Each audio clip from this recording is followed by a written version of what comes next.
मुख्यमंत्री ने बाली चौकी में जनता को दी करोड़ों की सौगात, विकास कार्यों का लिया जायजा। मंच से विपक्ष पर साधा निशाना, कहा मेरे ही विधानसभा क्षेत्र में आकर निजी स्वार्थ के लिए कई कुछ बोल जाते हैं लोग।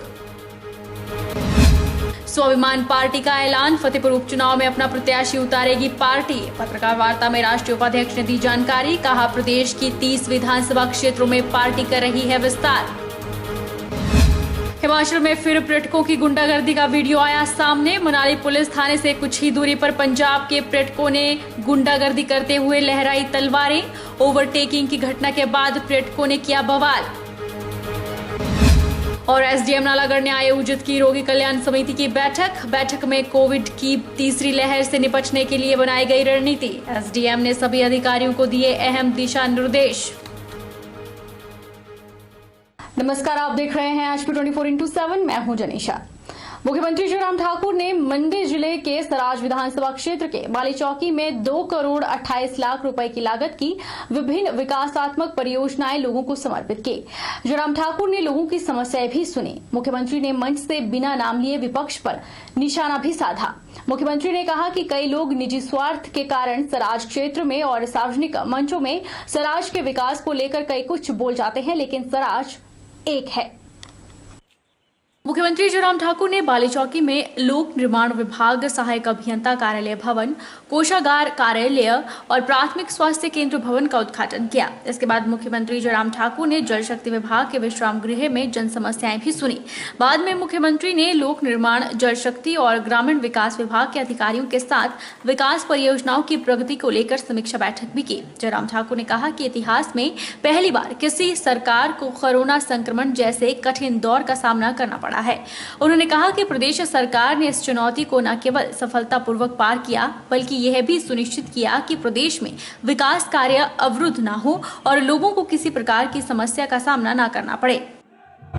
आज जिन भवनों का हमने उद्घाटन किया, चाहे वो सब ट्रेजरी के ऑफिस का भवन है, पीडब्ल्यूडी के एसडीओ का ऑफिस का भवन है, जो 1 करोड़ 10 लाख की लागत से बनकर के तैयार हुआ, और उसी तरह से हमारा बीएससी का जो भवन हमारा बनकर के तैयार हुआ, लगभग 1 करोड़ 15 लाख की लागत से वो भवन बनकर के तैयार हुआ।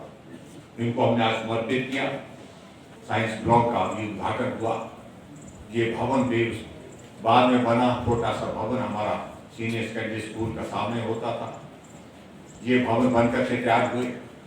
बाली चौकी में एक पुल का निर्माण जो है वो अंतिम दौर पे है, लगभग पूर्ण होने की स्थिति में है वो पुल, जो आपके इस बाली चौकी क्षेत्र को बंजार विधानसभा क्षेत्र के साथ जोड़ेगा। आने वाले समय में बस स्टैंड का वहां पर निर्माण करने का हमारा जो एक लक्ष्य है उसको भी हम पूरा करेंगे। और उसके साथ साथ में बाली चौकी में यहाँ हम आते आते हम देख रहे थे, हमारा जो मिनी सचिवालय का जो भवन है उसका काम युद्ध स्तर पर चला हुआ है। सीएससी का भवन यहाँ पर बनकर के तैयार हो रहा है। पीएससी से सीएससी का दर्जा हमने इसको दिया और सीएससी का भवन बनकर के यहाँ पर आने वाले समय में हम जल्दी कोशिश करेंगे दिसंबर जनवरी के महीने तक ये भी बनकर के तैयार हो जाए।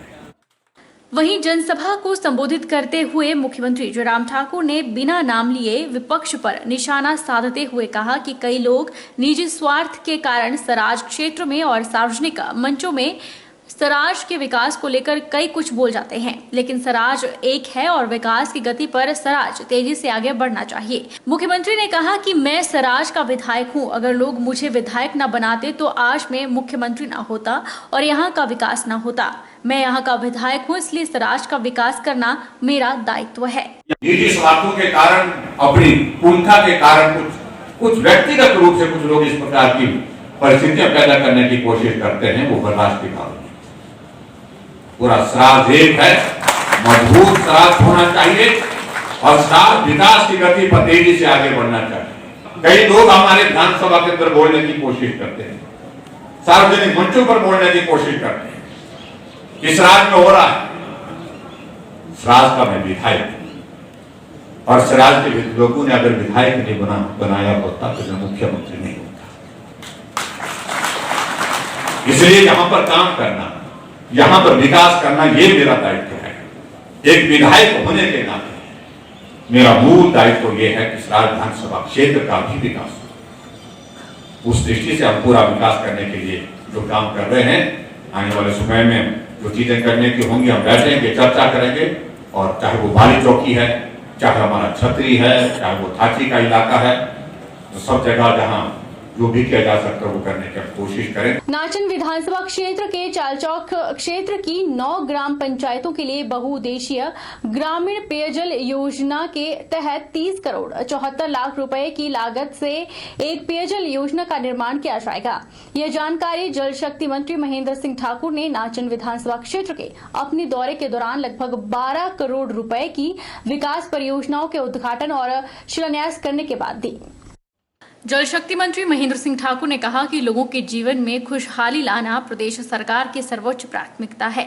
जनता की परेशानियों, समस्याओं का निराकरण कर उन्हें भी मूलभूत सुविधाएं उपलब्ध करवाने के लिए लगातार प्रयास किए जा रहे हैं। उन्होंने कहा कि मुख्यमंत्री जयराम ठाकुर के नेतृत्व में संपूर्ण प्रदेश में संतुलित विकास को तरजीह दी जा रही है।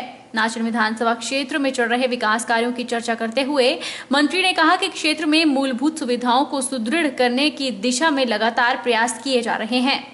जल शक्ति मंत्री ने पेयजल योजना जाबल सरोवा के लिए 39,34,000 रुपए, पेयजल योजना बाढ़ू, क्लिंग, छमियार और साली के लिए 1 करोड़ 69 लाख रुपए, उठाऊ सिंचाई योजना मड़ोहग धन्यूट के लिए 16,66,000 रुपए, चांबी, जयदेवी, भूलन, सेंजी कोठी पंचायतों में पेयजल योजनाओं के लिए 3 करोड़ रुपए और घिड़ी पेयजल योजना के लिए 77 लाख रुपए देने की घोषणा की। आज जिस योजना का हमने आज शुभारंभ किया, पीने के पानी की योजना का शुभारंभ किया है, ये योजना एक ऐसी योजना जिस योजना जब मुझे इस विभाग का दायित्व सौंपा गया और जब मैं तेरा तेज ज्यादा है कि नलका लगा दो, हमारा जी एप्लीकेशन आई, हमने फटाफट लिख देते, सैंक्शन कर दिया नलका। लेकिन जितने नलके सैंक्शन किए वो नलका नहीं लगे। वो लोग बोले जी आपने सैंक्शन किया, नलके नहीं लग रहे। मैंने विभागीय अधिकारियों को पूछा, इंजीनियरों को पूछा कि भैया क्यों नहीं लग रहे नलके। इंजीनियर ने कहा जी हमने नलके कहाँ से लगाने, 4 साल से जो पिछली सरकार थी 4 साल पाइप ही नहीं खरीदी, अब नलके हमने कहां से लगा रहे हैं जब पाइपें हमारे पास नहीं है। हमने एक नया रास्ता ढूंढा, हमने कहा पाइपें खरीदो। हमने कहा आप डीपीआर बनाओ, पूरे हिमाचल प्रदेश की पीने के पानी की डीपीआर बनाओ। हमने कहा आप सिंचाई की डीपीआर बनाओ, फ्लड प्रोटेक्शन की डीपीआर हिमाचल प्रदेश के बीच में बनाओ। और एक ऐसा समय आया 15 अगस्त 2019 को, एक ऐसा समय, एक शुभ घड़ी आई कि हमारे देश के प्रधानमंत्री जी ने पूरे भारतवर्ष के लिए ऐसी एक महान योजना जल जीवन मिशन के रूप में कि हर घर में, ग्रामीण क्षेत्र में हर घर में नलका लगेगा और नलके में शुद्ध पेयजल प्रदान किया जाएगा। आज जिस योजना का 5 करोड़ की योजना का आज विधिवत रूप से 3 पंचायतों में पीने के पानी का शुभारंभ किया है, ये माननीय प्रदेश के प्रधानमंत्री मोदी जी द्वारा, हमारे प्रदेश के मुख्यमंत्री के द्वारा जो है ये पैसा दिया गया है, तब आपको आज हर घर में नलका लगा। स्वाभिमान पार्टी द्वारा ऐलान किया गया है कि फतेहपुर उपचुनाव में पार्टी भी अपना प्रत्याशी उतारेगी। स्वाभिमान पार्टी के राष्ट्रीय उपाध्यक्ष बलदेव सूद ने बताया कि पार्टी ऐसा प्रत्याशी उतारेगी जो जनता की सेवा करने वाला हो और वर्तमान व्यवस्था से राहत दिलाने वाला हो। स्वाभिमान पार्टी के राष्ट्रीय उपाध्यक्ष बलदेव सूद ने कहा कि अक्सर देखा गया है कि जो नेता वोट मांगने आते हैं वो वोट मांगने के बाद अपने घरों में बैठ जाते हैं और कोई काम नहीं करते। बलदेव सूद ने कहा कि पार्टी ऐसा प्रत्याशी उतारेगी जो देशभक्त होने के साथ लोगों की सेवा करने में विश्वास करता हो। उन्होंने कहा कि पार्टी की नजर में ऐसे 4 युवा चेहरे हैं जिनमें किसी एक को तय कर उसके लिए प्रचार किया जाएगा।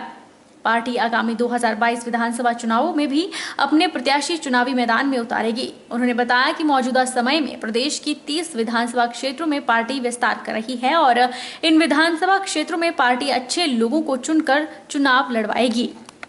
क्या है कि अभी जो चुनाव में आते हैं लोग वोट मांगते हैं और उस वोट देने के बाद, चुनाव जीतने के बाद वो अपने घरों में बैठ जाते हैं, कुछ काम नहीं करते।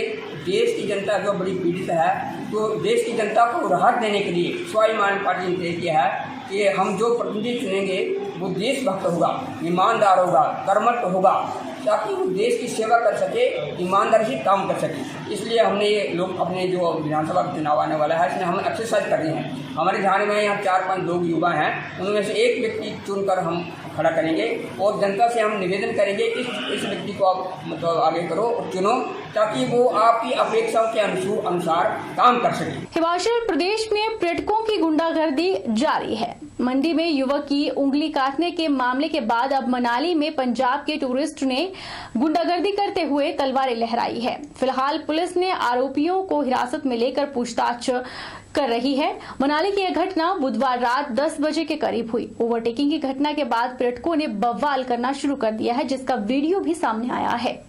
मनाली पुलिस थाने से कुछ दूरी पर पंजाब के टूरिस्ट ने गुंडागर्दी करते हुए तलवारें लहराई है। पंजाब के पटियाला की एक गाड़ी ट्रैफिक के बीच ओवरटेक कर रही थी। इस दौरान आगे से एक गाड़ी आ गई और देखते ही देखते दोनों सवारों में कहासुनी हो गई।